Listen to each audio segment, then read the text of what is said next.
ಕೈ ನೋವಲ್ಲಿ ಈಗ ಏಕಾಂಗಿಯಾಗಿ ತಮ್ಮ ನೋವನ್ನ ಅನುಭವಿಸ್ತಾ ಇದ್ದಾರೆ ಜೈಲಲ್ಲಿ ದರ್ಶನ್. ಹೀಗಾಗಿ ಚಿಕಿತ್ಸೆ ಕೊಡಿಸೋದಕ್ಕೆ ಕೂಡ ಜೈಲಾಧಿಕಾರಿಗಳು ಮುಂದಾಗಿದ್ದಾರೆ. ದರ್ಶನ್ ಇರುವಂತಹ ಬ್ಯಾರಕ್ ನಲ್ಲಿ ವಿಪರೀತ ಥಂಡಿ ಕೂಡ ಇದೆಯಂತೆ. ಈಗಾಗಲೇ ಒಂದಷ್ಟು ಚಳಿ ಕೂಡ ಶುರುವಾಗಿದೆ ಮಳೆ ಇರೋದ್ರಿಂದ. ಅದರ ಮಧ್ಯದಲ್ಲಿ ದರ್ಶನ್ ಇರುವಂತಹ ಬ್ಯಾರಕ್ ನಲ್ಲಿ ವಿಪರೀತವಾಗಿ ಚಳಿ ಇದೆಯಂತೆ.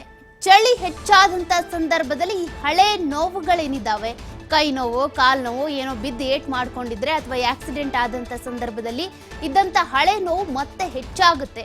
ಆ ಚಳಿಯಿಂದಾಗಿ ಈಗ ಆ ಕೈ ಬೆರಳುಗಳನ್ನ ಮಚ್ಚೋದಕ್ಕೆ ಕೂಡ ಆಗ್ತಾ ಇಲ್ಲ ಅಂತ ದರ್ಶನ್ ಹೇಳಿದ್ದಾರಂತೆ.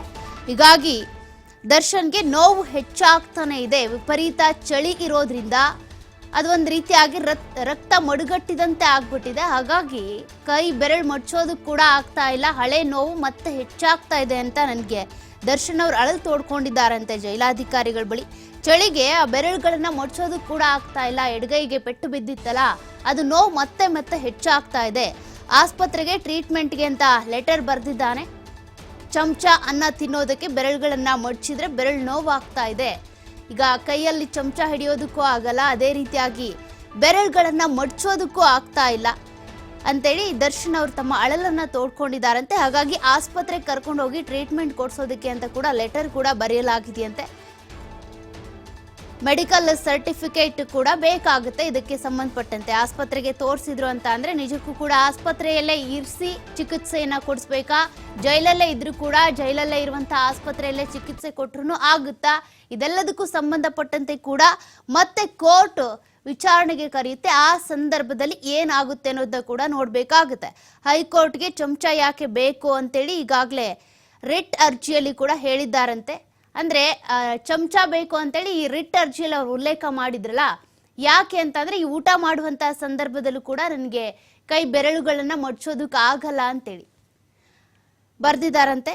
ಸದ್ಯಕ್ಕೆ ಈಗ ಈ ಒಂದು ಮೆಡಿಕಲ್ ರಿಪೋರ್ಟ್ ಅನ್ನ ಇಟ್ಕೊಂಡು ನೋಡ್ತಾರೆ ಕಂಡೀಷನ್ ಹೇಗಿದೆ, ನಿಜಕ್ಕೂ ಕೂಡ ಆಸ್ಪತ್ರೆಗೆ ಕರ್ಕೊಂಡು ಹೋಗಿ ಟ್ರೀಟ್ಮೆಂಟ್ ಕೊಡಿಸ್ಬೇಕಾ, ಇಲ್ಲೇ ಟ್ರೀಟ್ಮೆಂಟ್ ಕೊಡಿಸಿದ್ರೆ ಆಗುತ್ತಾ, ಜೈಲಲ್ಲೇ ಆಸ್ಪತ್ರೆ ಕೂಡ ಇರುತ್ತಲ್ಲ, ಹಾಗಾಗಿ ಪರಪ್ಪನ ಅಗ್ರಹಾರದಲ್ಲಿ ಅದೇ ಆಸ್ಪತ್ರೆಯಲ್ಲೇ ಚಿಕಿತ್ಸೆಯನ್ನ ಮುಂದುವರಿಸಬಹುದಾ ಅನ್ನುವಂತಹ ಕಾರಣಕ್ಕೆ ಈಗ ನ್ಯಾಯಾಧೀಶರು ಕೂಡ ಏನ್ ಹೇಳ್ತಾರೆ ಅನ್ನೋದನ್ನ ನೋಡ್ಬೇಕಾಗುತ್ತೆ. ಈಗಾಗಲೇ ರಿಟ್ ಅರ್ಜಿಯನ್ನ ವಿಚಾರಣೆ ಕೂಡ ಮುಂದೂಡಲಾಗಿದೆ. ಸದ್ಯಕ್ಕೆ ಅದ್ರ ಬಗ್ಗೆ ಯಾರು ಕೂಡ ಗಮನ ಹರಿಸಿಲ್ಲ.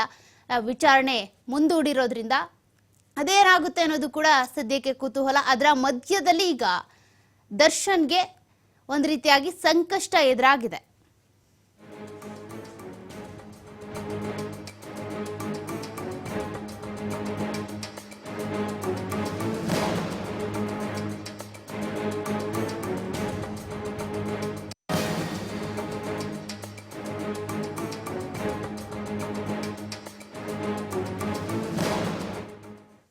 ಈಗಾಗಲೇ ಮಳೆ ಶುರುವಾಗಿದೆ, ಚಳಿ ಕೂಡ ಹೆಚ್ಚಾಗ್ತಾ ಇರೋದ್ರಿಂದ ದರ್ಶನ್ ಇರುವಂತಹ ಬ್ಯಾರಕ್ ನಲ್ಲೂ ಕೂಡ ವಿಪರೀತವಾಗಿ ಥಂಡಿ ಆಗ್ತಾ ಇದೆಯಂತೆ. ಹೀಗಾಗಿ ಹಳೆ ನೋವು ಹೆಚ್ಚಾಗ್ತಾ ಇದೆ ಅಂತ ತಮ್ಮ ಅಳಲನ್ನ ತೋಡ್ಕೊಂಡಿದ್ದಾರೆ. ಬೆರಳು ಮಡ್ಚೋದಕ್ಕೆ ಆಗ್ತಾ ಇಲ್ಲ. ಅದೇ ರೀತಿಯಾಗಿ ಈ ನೋವಿಂದ ನಾನು ಸಾಕಷ್ಟು ಪರದಾಡ್ತಾ ಇದ್ದೀನಿ, ನೋವನ್ನ ಅನುಭವಿಸೋದಕ್ಕೆ ಆಗಲ್ಲ ಅಂತೇಳಿ ದರ್ಶನ್ ಅವ್ರು ಹೇಳ್ಕೊಂಡಿದ್ದಾರೆ ಅಂತ. ಇದಕ್ಕೆ ಸಂಬಂಧಪಟ್ಟಂತೆ ಸೂಕ್ತ ಚಿಕಿತ್ಸೆಯನ್ನ ಕೂಡ ಕೊಡಿಸಲಾಗುತ್ತೆ. ಈಗಾಗಲೇ ಇದೇ ರೀತಿಯಾಗಿ ಪರಪ್ಪನ ಅಗ್ರಹಾರಕ್ಕೆ ಬಂದಂಥವ್ರು ಎಷ್ಟೋ ಜನ ಹೊಟ್ಟೆ ನೋವಂತೆ, ಎದೆ ನೋವಂತೆ, ಹಾಗೆ ಹೀಗೆ ಅಂತ ಎಷ್ಟು ಜನರನ್ನು ನೋಡಿರೋದಿಲ್ಲ ಜೈಲಾಧಿಕಾರಿಗಳು. ಹಾಗಾಗಿ ಒಬ್ಬೊಬ್ರಿಗೂ ಒಂದೊಂದು ನೋವು, ಒಬ್ಬೊಬ್ರಿಗೂ ಒಂದೊಂದು ಸಂಕಟ ಇದ್ದೇ ಇರುತ್ತೆ ಆರೋಪಿಗಳಂತ ಬಂದಾಗಲೂ ಕೂಡ. ಹಾಗಾಗಿ ಸದ್ಯಕ್ಕೆ ದರ್ಶನ್ ಅವ್ರಿಗೆ ಶೂಟಿಂಗ್ ಸಂದರ್ಭದಲ್ಲಿ ಆಗಿರುವಂತ ಏಟಿನ ನೋವು ಈಗ ಮತ್ತೆ ಶುರುವಾಗಿದೆ.